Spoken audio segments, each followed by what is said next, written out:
আর এখনকার জেনারেশনের যে মেয়েদেরকে আপনারা মনে করছেন আপন, ভিতরে ওই ফেমিনিস্ট রেভলিউশনের ছোঁয়া আছে এদের ভিতরে। তারা নিজেদেরকে পুরুষ মনে করে, তারা মনে করে যে আমাদের আর ওদের মাঝে কোনো পার্থক্য নাই। এই জিন্স এবং টি শার্ট জেনারেশনের কোনো মেয়েকে যদি বিয়ে করছেন, আমি লিখে দিতে পারবো আপনার জীবনটা জাহান্নাম হয়ে যাবে। এই ভুল করতে যায় না। আর যদি এমন কোন বোরখাওয়ালির সাথে অ্যাফেয়ার্স থাকে, যার সাথে আপনি কফি খাচ্ছেন, বুঝবেন এই বোরখার নিচে প্রকৃত তাকওয়া নাই। যদি থাকতো তাহলে আপনার সাথে কফি খেতে আসতো না। একজন সচ্চরিত্র মেয়ে কোশ্চিন কালেও আপনার সাথে ফোনে কথা বলবে না, আপনার চ্যাটের উত্তর দিবে না। এবং এমনকি আপনি যখন ফোন নাম্বার এক্সচেঞ্জ করছেন, রাতের বেলা নক দিচ্ছেন, সে রিপ্লাই করবে না। কখনো একটা সত্যিকারের মুত্তাকি মেয়ে এটা করতে পারে না। সহজ সমাধানে চলে যান প্রিয় ভাই। আল্লাহকে সন্তুষ্ট করতে হবে এবং যৌবন আল্লাহর জন্য বিলিয়ে দিতে হবে। এই জন্য আপনাকে নামাজি হতে হবে, পড়াশোনা করতে হবে, হালাল রিজিক খেতে হবে। হালাল রিজিকের ব্যবস্থা করার পরে মেয়ে যদি পছন্দ হয়, কোনো মেয়েকে পছন্দ করেন, তার বাবাকে বিয়ের প্রস্তাব দেন, তার মাকে বিয়ের প্রস্তাব দেন। সাহসিকতার সাথে কাজ করেন, সাহসের সাথে যান, মেয়ের হাত চান। যদি মাশাআল্লাহ মেনে নেয় আলহামদুলিল্লাহ, যদি না মেনে নেয় আপনি জোর করেন না, আপনি ফিরে আসেন। ফিরে এসে আল্লাহর কাছে ইস্তেখারা করেন, সেজদায় দোয়া করেন, আল্লাহকে বলেন রব্বানা হাব লানা মিন আজওয়াজিনা ওয়া যুররিয়াতিনা কুররাতা আয়ুন ওয়াজআলনা লিল মুত্তাকিনা ইমামা। আল্লাহ আপনাকে এমন উৎস থেকে রিজিক দিবেন ইনশাআল্লাহ আপনি কল্পনা করতে পারবেন। তখন দেখবেন সত্যিকারের খাদিজা, সত্যিকারের আয়েশা রাদিয়াল্লাহু আনহুমা, তাদের মতো স্ত্রী আপনার ঘরে চলে আসছে ইনশাআল্লাহ। যখন আসবে তখন দেখবেন এই দুনিয়াটাতে আপনি জান্নাত পাবেন। এই দুনিয়াটা জান্নাত নয়, কিন্তু এই দুনিয়াতে যদি কারো ঘরে একটা নেককার স্ত্রী থাকে, সে ফিল করতে পারে জান্নাত কাকে বলে। এটা আল্লাহ পাক সবার তাকদিরে নসিব করেন না। যদি আপনি পবিত্র না থাকেন, আপনি যদি হারাম মিউজিকে থাকেন, এই যে ডিজে করেন, 31st নাইট করেন, ইয়াবা খান, মদ খান, হারাম অ্যাফেয়ার্স করেন, জেনা করেন, এগুলোতে লিপ্ত থাকেন, 10 ঘাটের পানি আপনি খেয়ে এসে থাকেন, আপনি কোশ্চিন কেন পবিত্র নারী পাবেন না? আপনি যাকে পাবেন দেখবেন সেও 10 ঘাটের জল খেয়ে আসছে। তখন কি হবে? তখন ফ্লাই করার আগেই, ল্যান্ড করার আগেই, টেক অফের পর ল্যান্ড, এর মধ্যে ডিভোর্স হয়ে গেছে। আল্লাহ পাক আপনাদেরকে বোঝার তৌফিক দান করুন। বাইনামা নাহনু ইনদা রাসূলিল্লাহি সাল্লাল্লাহু আলাইহি ওয়াসাল্লাম যাতা ইয়াউমিন, কোন একদিন আমরা রাসূলুল্লাহ সাল্লাল্লাহু আলাইহি ওয়াসাল্লামের সাথে মসজিদে ঠিক এভাবেই বসেছিলাম। তার মানে মসজিদে এভাবে বসাটা সুন্নাহ। এরকম ভাবে যখন আল্লাহর বান্দারা আল্লাহর কোরআন, রাসূলের হাদিস এগুলো শোনার এবং শেখার জন্য বসে, রাসূল সাল্লাল্লাহু আলাইহি ওয়াসাল্লাম অন্য হাদিসে বলেছেন ফেরেশতারা, মালায়েকারা তাদেরকে ঘিরে রাখে এবং আল্লাহ পাকের পক্ষ থেকে সাকিনা এবং রহমত বর্ষিত হতে থাকে। শুধু তাই না, আল্লাহ রাব্বুল আলামিনের কাছে, আরশে আজিমের কাছাকাছি যে ফেরেশতারা আছেন, সম্মানিত ফেরেশতারা আছেন, তাদের সামনে আল্লাহ পাক এই বান্দাদেরকে নিয়ে গর্ব করতে থাকেন। কেন মালায়েকার সামনে গর্ব করতে থাকেন? কারণ মালায়েকা প্রথমে বলেছিল যে আমরা আপনার ইবাদত করি, তাসবিহ পাঠ করি, তাহলে কি জন্য আপনি এমন কাউকে সৃষ্টি করবেন পৃথিবীতে, মাইয়ুফসিদু ফিহা ওয়া ইয়াসফিকুদ দিমা, যে পৃথিবীতে এসে ফাসাদ সৃষ্টি করবে এবং রক্তপাত ঘটাবে। প্রকৃতপক্ষে মানুষ পৃথিবীতে এখন এই দুইটা কাজই বেশি করছে, ফাসাদ সৃষ্টি করা এবং রক্তপাত ঘটানো। কিন্তু এর বাইরেও আল্লাহর এমন কিছু বান্দা আছেন যারা ফাসাদ সৃষ্টি করে না, রক্তপাতও ঘটায় না, আল্লাহর আনুগত্য করে চলে। এই জন্যেই এই বান্দাদেরকে নিয়ে আল্লাহ পাক গর্ব করে থাকেন।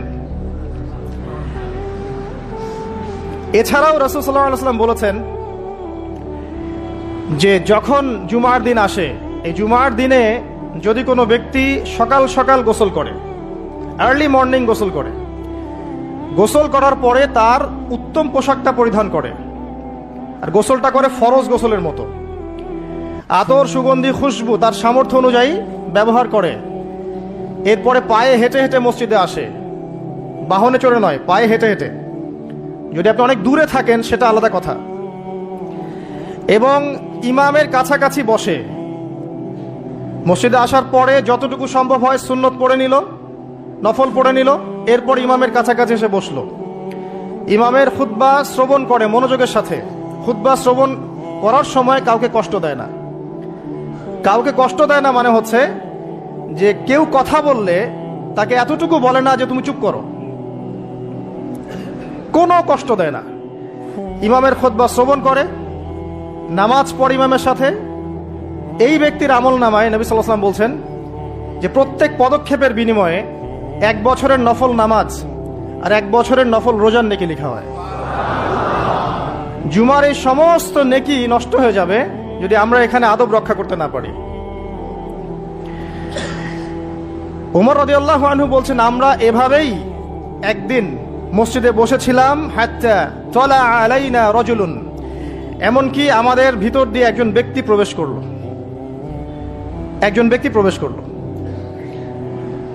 আমি যে হাদিসটা বলছি এটা হচ্ছে হাদিসে জিবরিল, এবং মুফাসসিরিন মুহাদ্দিস উভয়েই তারা বলে থাকেন এই হাদিসটা হচ্ছে উম্মাহাতুল হাদিস, হাদিসের মা বা জননী। ইসলামের সবকিছু এখানে পাবেন ইনশাআল্লাহ আযজা ওয়া জাল। হাত্তা তালা আলাইনা রাজুলুন, এমনকি একজন ব্যক্তি প্রবেশ করলেন।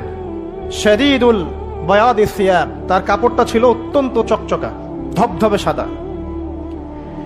ওয়া শাদীদুস সাওয়াদিশ শা'r, এবং তার চুলগুলো ছিল প্রচন্ড কালো, কুচকুচে কালো, অনেকটা আমাদের এই ভাইয়ের মতো। তো এখান থেকে বুঝতে পারলাম যে টিপটাপ পরিপাটি থাকা, উত্তম পোশাক পরা, সুন্দর স্মার্ট থাকা ইসলামের সুন্নাহ। আর আমরা খেয়াল করলে দেখবেন সবচাইতে খারাপ কাপড়টা পরে মসজিদে আসে, আর সেই ব্যক্তি মসজিদে আসলেন সবচেয়ে সুন্দর কাপড়টা পরে, তার সামর্থ্য অনুযায়ী সবচেয়ে সেরাটা। কারণ আমরা এখানে আল্লাহর সাথে দেখা করতে এসেছি। আর স্মার্ট থাকার জন্য রাসূলুল্লাহ সাল্লাল্লাহু আলাইহি ওয়াসাল্লামের চেয়ে স্মার্ট কোনো সুন্নাহ নাই। তিনি ছিলেন এই পৃথিবীর সবচেয়ে বিচক্ষণ, প্রজ্ঞাবান, handsome, smart people, smart human being people না, তাই না? তার চেহারার চেয়ে সুন্দর চেহারা কারো আছে? তার চেহারার চেয়ে সুন্দর চেহারা, তার চোখের চেয়ে সুন্দর চোখ, তার চেয়ে সুন্দর করে কথা বলা, তার চেয়ে সুন্দর শারীরিক গঠন, তার চেয়ে সুন্দর গায়ের গন্ধ, তার চেয়ে সুন্দর করে হাঁটা, মানুষের সাথে মেশা, ইবাদত করা, আমল করা, আল্লাহর জন্য সেজদা করা, কান্নাকাটি করা, যত কাজ নবী সাল্লাল্লাহু আলাইহি ওয়াসাল্লাম করতেন তার চেয়ে সুন্দর করে কেউ করতে পারবে?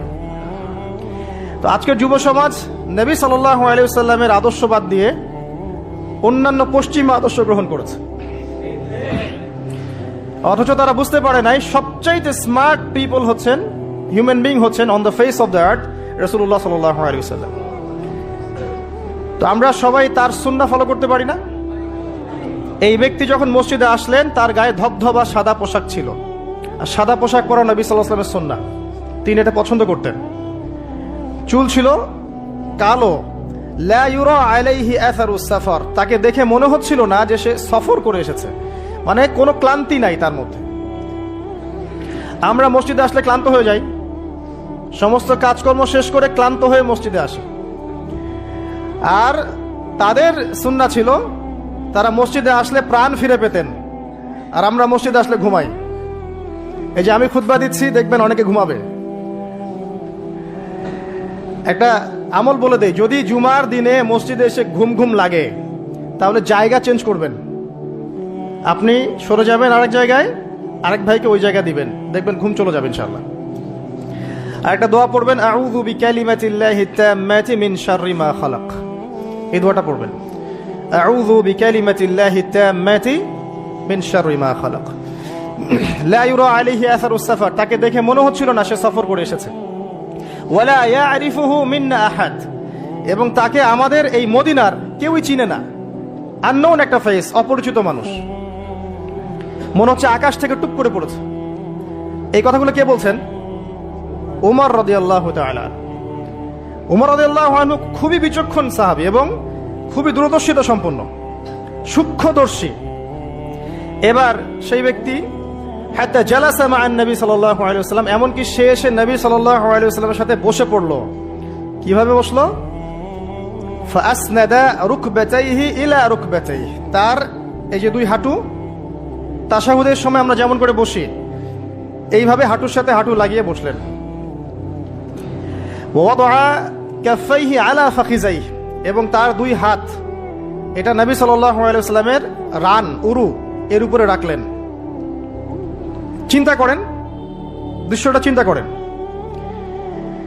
তো এই ব্যক্তি কিছু জানতে এসেছে। তো টিচারের কাছে ওস্তাদের কাছে এই যে শিক্ষার্থী যাচ্ছেন, তালেবে ইলম ওস্তাদের কাছে যাচ্ছেন, আদবটা খেয়াল করেছেন? ওই জায়গায় আমাদের জেনারেশনে কেউ থাকলে কি বলতো বলেন তো? হুজুর একটু তাকান দিকে, এটাই বলতো।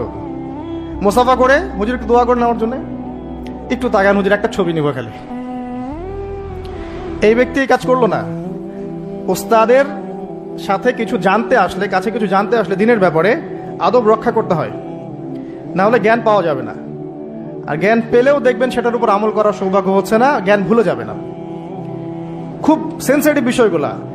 আবু হানিফা রাহিমাহুল্লাহ যখন তার এই যে মজলিস বসাতেন, তখন বাছাই করে করে বসাতেন যে কাকে জ্ঞান বিতরণ করলে আমার কল্যাণ আছে। একটা হাদিস আছে, ফয়জুল কালাম বইয়ের মধ্যে পাবেন, যে আব্দুল্লাহ ইবনে মাসউদ রাদিয়াল্লাহু আনহু তিনি বর্ণনা করেছেন যে যদি আলেম ওলামায়ে কেরাম যদি সঠিক পাত্রে জ্ঞান বিতরণ করতেন, তাহলে ওলামায়ে কেরাম হতেন পৃথিবীর বুকে সবচেয়ে সম্মানিত এবং তারা নেতৃত্ব দিতেন। কিন্তু তারা ভুল পাত্রে জ্ঞান বিতরণ করেছে, দুনিয়াদারদের কাছে জ্ঞান বিতরণ করেছে। এই জন্য আল্লাহ পাক এই জমিনবাসীর কাছে তাদের মর্যাদা কমিয়ে দিয়েছে। তো সঠিক পাত্রে জ্ঞান বিতরণ, এই ওস্তাদের সাথে ছাত্রের যে আদব, এটা রক্ষা করতে হবে, না হলে জ্ঞান অর্জন করা যায় না এবং জ্ঞান কাজেও আসবে না। এবার এই ব্যক্তি জিজ্ঞাসা করছেন, ফাকাল ইয়া মুহাম্মদ, হে মুহাম্মদ সাল্লাল্লাহু আলাইহি ওয়াসাল্লাম, আখবিরনি আনিল ইসলাম, আমাকে ইসলাম সম্পর্কে বলুন। নবী সাল্লাল্লাহু আলাইহি ওয়াসাল্লাম বলছেন, আল ইসলাম, ইসলাম হচ্ছে আন তাশহাদা আল্লা ইলাহা ইল্লাল্লাহ, তুমি সাক্ষ্য দিবে যে আল্লাহ ছাড়া কোনো ইলাহ নেই, ওয়া আন্না মুহাম্মাদান রাসূলুল্লাহ, মুহাম্মদ সাল্লাল্লাহু আলাইহি ওয়াসাল্লাম আল্লাহর রাসূল। কোন বর্ণনায় এসেছে আল্লাহর বান্দা এবং রাসূল। তারপরে ওয়া আন তুকিমাস সালাহ, এবং তুমি সালাত কায়েম করবে, ওয়া আন তুতিয়াজ যাকাত, এবং যাকাত প্রদান করবে, ওয়া তাসুমা রমাদান, রমাদান মাসে সাওম পালন করবে, ওয়া তাহুজ্জাল বাইত ইন ইসতাতা'তা ইলাইহি সাবিলা, যদি সামর্থ্য হয় তাহলে আল্লাহর পথে হজ করবে। এই পাঁচটা হচ্ছে ইসলামের পিলার। আল্লাহ পাক সূরা আলে ইমরানে বলেছেন না, ইন্নাদ দীনা ইনদাল্লাহিল ইসলাম, আল্লাহর কাছে একমাত্র জীবন ব্যবস্থা গ্রহণীয় সেটা কি? ইসলাম। কবরে গেলে প্রশ্ন হবে, মা দীনুক, দীনিয়াল ইসলাম। তো মাল ইসলাম, ইসলাম কি? এইটা হচ্ছে ইসলাম, ইসলামের সংজ্ঞা। পাঁচটা পিলার, এটা হচ্ছে ইসলাম। এটাকে স্বীকার করে নিলে একজন ব্যক্তি মুসলিম হয়, ঈমান নিয়ে আসলে মুমিন হয়, তাকওয়া অবলম্বন করলে মুত্তাকি হয়, আর হৃদয়ের মধ্যে কলবে ইহসান চলে আসলে মুহসিন হয়ে যায়। এটা সবচেয়ে বড় স্টেজ। তো এবার এই ব্যক্তি বলছেন, সাদাত, আপনি সত্য বলেছেন। উমর রাদিয়াল্লাহু আনহু বলছেন, ফাআজিবনা লাহু, আমরা অবাক হয়ে গেলাম। ইয়াসআলুহু ওয়া ইউসাদ্দিকুহু, এই ব্যক্তি নিজেই প্রশ্ন করলো, নিজে আবার সত্যায়ন করলো। এটা কি হয় কখনো? কেউ যখন জানতে আসে কিছু টিচারের কাছে, সে কি সত্যায়ন করতে পারবে আপনার কথা ঠিক আছে এটা বলতে পারবে? তার মানে সে আগে থেকে উত্তর জানতো। তো উমর রাদিয়াল্লাহু আনহু কিন্তু এখন খুব কনসিয়াস, এই ব্যক্তি কে আসলে। এইটুকু আমরা একটু আলোচনা করে নেই। নবী সাল্লাল্লাহু আলাইহি ওয়াসাল্লাম এখানে বলেছেন ইসলাম মানে হচ্ছে সাক্ষ্য দেয়া লা ইলাহা ইল্লাল্লাহ এবং মুহাম্মাদুর রাসূলুল্লাহ। এই তো এর মানে হচ্ছে, খুব সংক্ষিপ্ত আকারে বলছি, খুতবায় অনেক বড় বলার সময় থাকে না। এর মানে হচ্ছে আমাকে তাওহীদের উপর থাকতে হবে এবং শিরিক থেকে দূরে থাকতে হবে। আর মুহাম্মাদুর রাসূলুল্লাহ মানে হচ্ছে আপনাকে সুন্নাহর উপর থাকতে হবে, বেদাত থেকে দূরে থাকতে হবে। আবার বলছি, লা ইলাহা ইল্লাল্লাহ সাক্ষ্য দেওয়ার মানে হচ্ছে তাওহীদের উপর থাকতে হবে, শিরক থেকে দূরে থাকতে হবে। আর মুহাম্মাদুর রাসূলুল্লাহ এই সাক্ষ্য দেওয়ার অর্থ হচ্ছে আমাকে নবীর সুন্নাহর উপর থাকতে হবে, বেদাত থেকে দূরে থাকতে হবে। তাওহীদ আপনারা জানেন, তাওহীদে রুবুবিয়্যাহ, তাওহীদে উলুহিয়্যাহ, একটা কি তাওহীদে আসমা ও সিফাত। মানে একমাত্র আল্লাহকেই সৃষ্টিকর্তা, পালনকর্তা, রিজিক দাতা, জীবন মৃত্যুর মালিক, বিধান দাতা, সন্তান দাতা, হায়াত মতের মালিক, সবকিছু কোথা থেকে হয়? আল্লাহ থেকে। এই কনসেপ্টের নাম হচ্ছে লা ইলাহা ইল্লাল্লাহ। আর যদি কেউ আল্লাহর সাথে শিরক করে, মানে কেউ মনে করে আল্লাহ ছাড়া কোনো সৃষ্টিকর্তা আছেন, বা আল্লাহ নাই, বা আল্লাহ আছেন আরো কেউ আছে, অথবা কেউ যদি আল্লাহ ছাড়া অন্য কারোর জন্য সেজদা করে, অন্য কারো কাছে দোয়া করে, অন্য কারো কাছে সন্তান চায়, অন্য কোথাও নজর করে, অন্য কোথাও মানত করে, আল্লাহ ছাড়া অন্য কারো নামে কসম করে, ঠিক আছে, তাকদীরকে অস্বীকার করে, দুনিয়ার জন্য দিনের জ্ঞান অর্জন করে, ঠিক আছে, তারপর আল্লাহ ছাড়া অন্য কারো কাছে সন্তান চায়, এরকম অনেক বিষয় আছে। এই কাজগুলোতে কেউ যদি লিপ্ত হয় তাহলে সে কি করবে? শিরক করবে। তো এই হলো সংক্ষিপ্ত আকারে বললাম আপনার তাওহীদ, এর উপর থাকতে হবে লা ইলাহা ইল্লাল্লাহ, তখন শিরক করা যাবে না। তাওহীদে থাকলে জান্নাত, আর শিরকে থাকলে বিনা হিসাবে জাহান্নাম। কারণ নবী আল্লাহ রাব্বুল আলামিন সূরা নিসার মধ্যে বলেছেন, ইন্নাল্লাহা লা ইয়াগফিরু আন ইউশরাকা বিহি, আল্লাহ পাক শিরক করার গুনাহ মাফ করেন না, ওয়া ইয়াগফিরু মা দুনা যালিকা লিমান ইয়াশা, এছাড়া অন্য যে কোনো গুনাহ আল্লাহ পাক যাকে ইচ্ছা মাফ করে দিবেন। কিন্তু শিরক করার পরে বিনা তওবায় যদি মারা যায়, এই গুনাহ মাফ হবে না। এই জন্য শিরক থেকে সর্বোচ্চ সতর্ক থাকতে হবে। আরেকটা বিষয় কি, মুহাম্মদুর রাসূলুল্লাহ। যখন মুহাম্মদুর রাসূলুল্লাহ বলেছি, তার মানে আমার নিজের ইচ্ছায় ইসলামের মধ্যে কোনো আমল করার ইখতিয়ার নাই। আমি চাইলেই নামাজ পড়তে পারবো না, চাইলেই রোজা রাখতে পারবো না, চাইলেই হজ করতে পারবো না, যাকাত দিতে পারবো না, আমি কিছুই করতে পারবো না ইসলামের মধ্যে। যেটাই করব সেটা রাসূল সাল্লাল্লাহু আলাইহি ওয়াসাল্লাম, সাহাবায়ে কেরাম তাদের থেকে প্রমাণিত থাকতে হবে। মানে আমি এই জুমার নামাজ 3 রাকাত পড়তে পারবো না, পারবো? যদি বলি নামাজ তো খুব ভালো কাজ, 2-এর জায়গায় 3 পড়লে সমস্যা কি? নামাজ বাতিল হয়ে যাবে। কারণ নবী সাল্লাল্লাহু আলাইহি ওয়াসাল্লাম 2 রাকাত পড়েছেন, আপনাকে 2 রাকাতই পড়তে হবে। আবার যদি বলি 1 রাকাত পড়বো, হবে? মুহাম্মদুর রাসূলুল্লাহ মানে প্রতিটা আমল নবী সাল্লাল্লাহু আলাইহি ওয়াসাল্লাম যেভাবে করেছেন সেইভাবে করা। তার কথার সাথে তার কাজের সাথে যদি কারো কথা কাজ মিলে যায়, সেটা গ্রহণ করতে কোনো সমস্যা নাই। কিন্তু তার কথার সাথে তার কাজের সাথে যার কথাই মিলবে না, সেটা গ্রহণ না করাই আপনার উপর ওয়াজিব। এক কথায় আমাদের ইবাদত বন্দেগী করার, দিনের পথে চলার একমাত্র আদর্শ মানদণ্ডকে মুহাম্মদ সাল্লাল্লাহু আলাইহি ওয়াসাল্লাম, এটাই হচ্ছে মুহাম্মদুর রাসূলুল্লাহ। এরপরে বলেছেন ওয়া আন তুকিমাস সালাহ, সালাত কায়েম করতে। সালাত কায়েম মানে খুব শর্টকাটে বলছি, আল্লাহ যেন সবাইকে তৌফিক দেন, আমাকে সহ আপনাদের সবাইকে 5 ওয়াক্ত সালাত জামাতে পড়ার চেষ্টা করতে হবে। যদি মিস হয়ে যায়, যখন ঘুম থেকে উঠবেন পড়ে নেবেন। সফরে আছেন, জমা করে নেন, কসর করে নেন। বা আপনি ভুলে গেছেন, যখনই মনে পড়বে তখনই পড়তে হবে, পড়তেই হবে। বা অ্যাটলিস্ট আপনি কোনো কারণে আসতেই পারছেন না, কোনো সমস্যা আছে, বাসায় অ্যাটলিস্ট জামাত করে পড়ে নেন, নামাজ মিস দেওয়া যাবে না। আমাদের দেশে মুসলিমদেরকে নিয়ে বড় বড় কথা বলার সময় না এটা এখন। কারণ আমাদের দেশে মুসলিমদের মধ্যে 90% নামাজ পড়ে না। 5 ওয়াক্ত নামাজ জামাতে পড়ে না 90% মুসলিম। অতএব বেনামাজি মুসলিমদেরকে নিয়ে আপনি খেলাফত কায়েম করবেন নাকি? তো বেসিক কাজগুলো আগে বেশি ইম্পর্টেন্ট। এছাড়া একটা বিষয় আছে, নামাজ সঠিক ওয়াক্তে পড়া। অনেক সময় দেখা যায় ওয়াক্ত চলেই যাচ্ছে, নামাজের কোনো হুঁশ নাই। আল্লাহ পাক হেফাজত করুন আমাদেরকে। সঠিক ওয়াক্তে নামাজ পড়া এবং রাসূলুল্লাহ সাল্লাল্লাহু আলাইহি ওয়াসাল্লামের সুন্নাহ মতো নামাজ পড়া। এই 3G 4G নামাজ চলবে না। 5 মিনিটে 4 রাকাত নামাজ শেষ,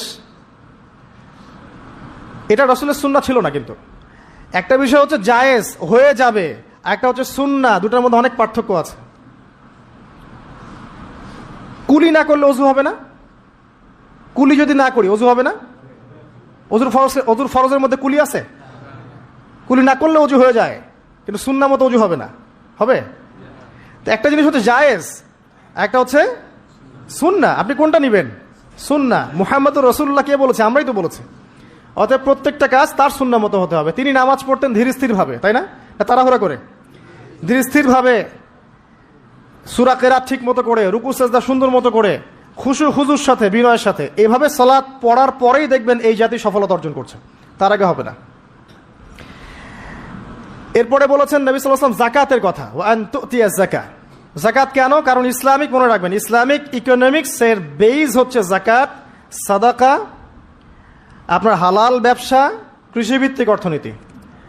আর বর্তমানের যে ইকোনমিক্স চলছে সারা ওয়ার্ল্ড ওয়াইড, যেটার মূল সেন্টার হচ্ছে পশ্চিমা বিশ্ব, এই ইকোনমিক্সের মূল বেইজ হচ্ছে রিবা বা সুদ।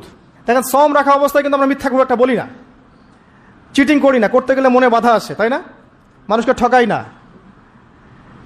আমরা সম রাখা অবস্থায় কিন্তু আল্লাহ দেখছেন মনে করে আমরা খাই না, পান করি না, স্ত্রী হালাল তাকেও ছুই না। তো হালালগুলো ছেড়ে দেই সিয়াম রেখেছি বলে, আল্লাহ দেখছেন বলে। এটাই আল্লাহ কনসিয়াসনেস। এটা যদি সিয়ামের মাধ্যমে অর্জন করা যায় তাহলে আমাদের টোটাল লাইফ থেকে গুনাহ দেখবেন ইনশাআল্লাহ আস্তে আস্তে কমে গেছে। এটা উদ্দেশ্য আর কি। একটা আল্লাহ রাসূল সাল্লাল্লাহু আলাইহি ওয়াসাল্লাম বলেছেন, ওয়া তাহুজ্জাল বাইত ইন ইসতাতা ইলাইহি সাবিলা। সামর্থ্য হলে কি করতে হবে? বাইতুল্লাহ হজ করবেন। আল হজ টাইটেলের জন্য করবেন? ভোট পাওয়ার জন্য করবেন? মানুষ ভালো বলবে এই জন্য করবেন? হাজী সাহেব বলবে এই জন্য করবেন? হজের উদ্দেশ্য কি? হজের উদ্দেশ্য হচ্ছে ইব্রাহিমী একত্ববাদ শিখে আসা। হজের যে কাজগুলা, এগুলো ইব্রাহিম আলাইহিস সালামের সুন্নাহর মধ্যে অন্তর্ভুক্ত। ইব্রাহিম ছিলেন তাওহীদপন্থী, শিরকের সাথে আপোষ করেন নাই, পরিবার ছেড়ে দিয়েছেন, বাবা বের করে দিয়েছে, আগুনে ফেলে দিয়েছে, স্ত্রীকে রেখে আসছেন, সন্তানকে রেখে আসছেন শুধুমাত্র আল্লাহর জন্যে। ইয ক্বালা লাহু রাব্বুহু আসলিম, যখনই আল্লাহ তার রব তাকে বলেছেন ইসলাম কবুল করো, মানে আত্মসমর্পণ করো, ক্বালা আসলামতু লিরাব্বিল আলামিন, তিনি বলেছিলেন কি? আমি আল্লাহর কাছে আত্মসমর্পণ করছি। এই যে ইসলাম, আত্মসমর্পণ, এটা হচ্ছে ইব্রাহিম আলাইহিস সালামের কাছে শিখতে হবে। এটা শিখতে হজ করতে যেতে হবে। সাফা মারওয়া সাই করার সময় যদি আমার চেতনা এরকম না আসে যে এইভাবেই ওই যে হাজারা আলাইহিস সালাম তার ছোট্ট সন্তানকে পানি খাওয়ানোর জন্যে এই দৌড়াদৌড়ি করেছেন, হা হুতাশ করেছেন, একবার এই পাহাড় একবার ওই পাহাড়, ছোট্ট শিশু কাঁদছে পানির জন্যে, এই ফিলিংসটা না আসলে ওখানে জগিং হবে, ওই ফিলিংস আর হবে না। ওই সাফা মারওয়া কি হবে? জগিং হবে। ওই চেতনাটা আসতেছে না। তো এই সাফা মারওয়া কেন সাই করবেন? কার সুন্নাহ এটা? ওই কাজটা হাজরা আলাইহিস সালামের, ওই কাজটা আল্লাহর কাছে এত ভালো লেগেছিল, আল্লাহ পাক কিয়ামত পর্যন্ত সেটা রেখে দিয়েছেন, দেন নাই? ওই মায়ের আর্তনাদ তাহলে চিন্তা করেন। আর ওই মায়ের সন্তানকে ইসমাঈল আলাইহিস সালাম, এই সন্তানের আদর্শ দেখবেন। বাবা বলছেন যে ইয়া বুনাইয়া ইন্নী আরা ফিল মানামি আন্নী আযবাহুক, হে আমার ছেলে, আমি দেখেছি স্বপ্নে আমি তোমাকে জবাই করছি। ফানজুর মাযা তারা, তোমার কি রায়, তোমার কি খেয়াল? ক্বালা ইয়া আবাতি, বললেন হে আমার বাবা, ইফআল মা তুমার, আপনাকে যে আদেশ করা হয়েছে আপনি তাই করুন। সাতাজিদুনি ইনশাআল্লাহু মিনাস সাবিরিন, ইনশাআল্লাহ আপনি আমাকে সবরকারী, ধৈর্যশীল পাবেন। এই সন্তানটাকে মানুষ করেছে তার মা হাজরা আলাইহিস সালাম, তার বাবা কিন্তু তাকে মানুষ করে নাই। ওই হাজরা যিনি সাফা মারওয়া সাই করছেন, এরকম মায়ের গর্ভ থেকেই এমন সন্তান আশা করা যায়। আর আমাদের পরিবারে, আমাদের সমাজের স্টার জলসা জি বাংলার স্ত্রীদের কাছে এমন সন্তান আশা করা যায় না। অপসংস্কৃতি দিয়ে এবং দুনিয়াবি বিষয়গুলো দিয়ে, ভোগ বিলাস, এগুলো দিয়ে এত মত্ত হয়ে গেছে এরা যে আল্লাহর তাওহীদ, আল্লাহর সুন্নাহ, ইসলামের আদর্শ, মূল্যবোধ সব ভুলে গেছে। সন্তানও বড় হচ্ছে মাশাআল্লাহ সেইভাবে। পরিবারগুলো যেন এখন এক একটা জাহান্নামের টুকরা। অথচ আল্লাহ পাক বলেছিলেন কু আনফুসাকুম ওয়া আহলিকুম নারা, নিজে জাহান্নামের আগুন থেকে বাঁচো, পরিবারবর্গকে বাঁচাও। অনেক বড় বড় মানে রিনাউন্ড ফ্যামিলিগুলো, ইসলামিক ফ্যামিলিগুলো ভিতরে ভিতরে দেখা যাবে ফিতনা দিয়ে ভর্তি। পারিবারিক ফিতনার কারণে দেখা যায় যে দিন নিয়ে চলা, দিনের পথে কাজ করা, প্রচার প্রসার করা অনেক সময় মুশকিল হয়ে পড়ে। তো পরিবারের পিতা যদি ইব্রাহিমের মতো হতে না পারে, মায়েরা যদি হাজরা আলাইহিস সালামের মতো হতে না পারে, এবং সন্তানরা যদি ইসমাঈল আলাইহিস সালামের মতো হতে না পারে, আপনি এরকম আদর্শ পরিবারও কল্পনা করতে পারবেন না, এবং এরকম পরিবারগুলো দিয়ে আদর্শ সমাজও কখনো বাস্তবায়ন হবে না। এমন হওয়ার তৌফিক আল্লাহ পাক আমাদেরকে দান করুন, আমিন। আরেকটা হজের চেতনা আছে, সেটা হচ্ছে ঐক্য। হজ মুসলিম উম্মাহকে ঐক্যবদ্ধ করে। আর হজ করে আসার পরে আমরা আবার বিভক্ত হয়ে যাই, সুবহানাল্লাহ।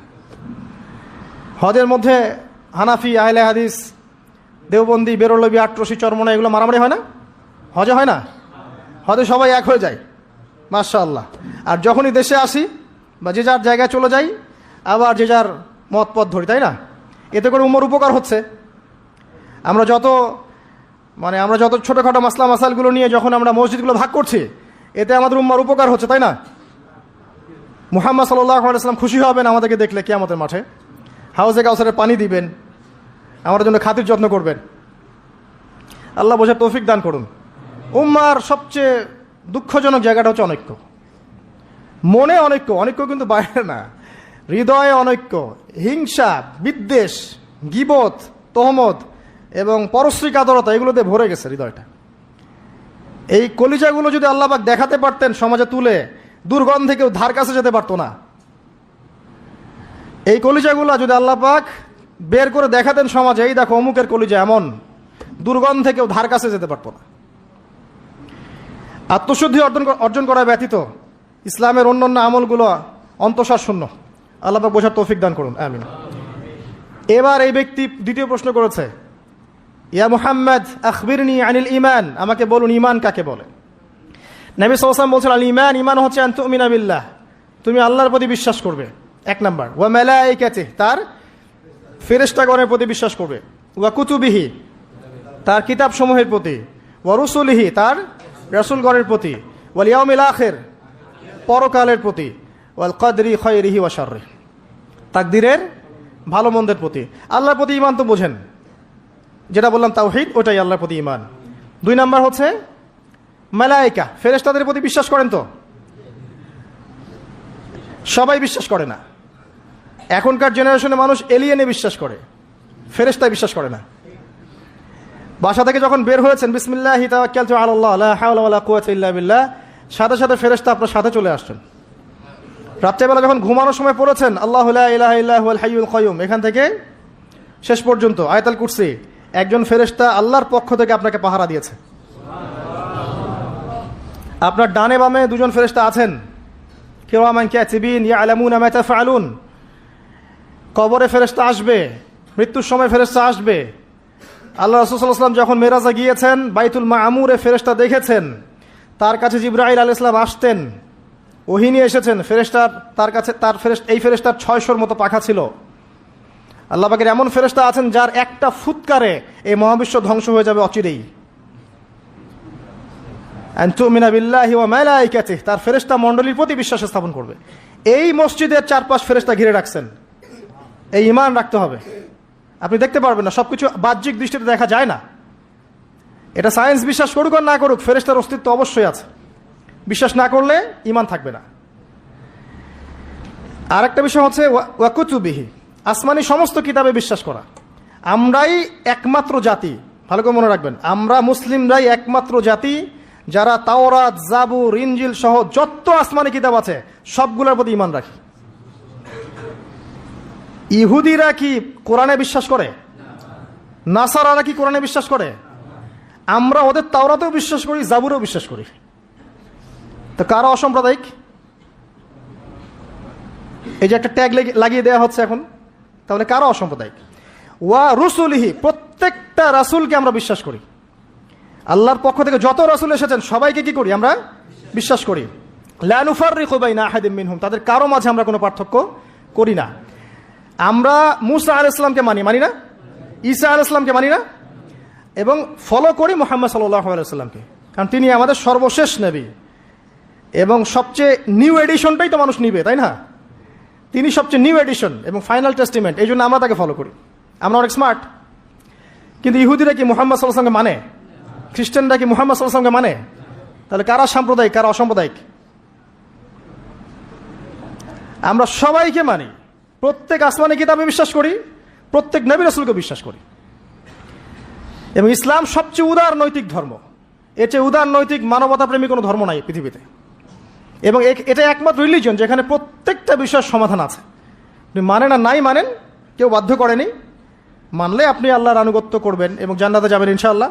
যদি না মানেন, আপনার বিচার পরকালে আল্লাহ পাক করবেন। কেউ কারো উপরে জবরদস্তি করতে যাবে না, তাই না? লা ইকরাহা ফিদ্দিন, দিনের মধ্যে কোনো বাড়াবাড়ি নাই। ফাযাক্কির ইন্নামা আনতা মুযাক্কির, তুমি উপদেশ দাও, তুমি শুধুমাত্র কি উপদেশদাতা। লাস্তা আলাইহিম বিমুসাইতির, তুমি কারো উপরে দারোগা নও।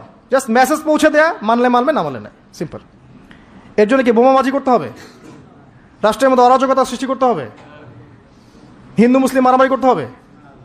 কিচ্ছু করতে হবে না। এগুলো ইসলামের সাথে সাংঘর্ষিক, এগুলো করতে যাবেন না।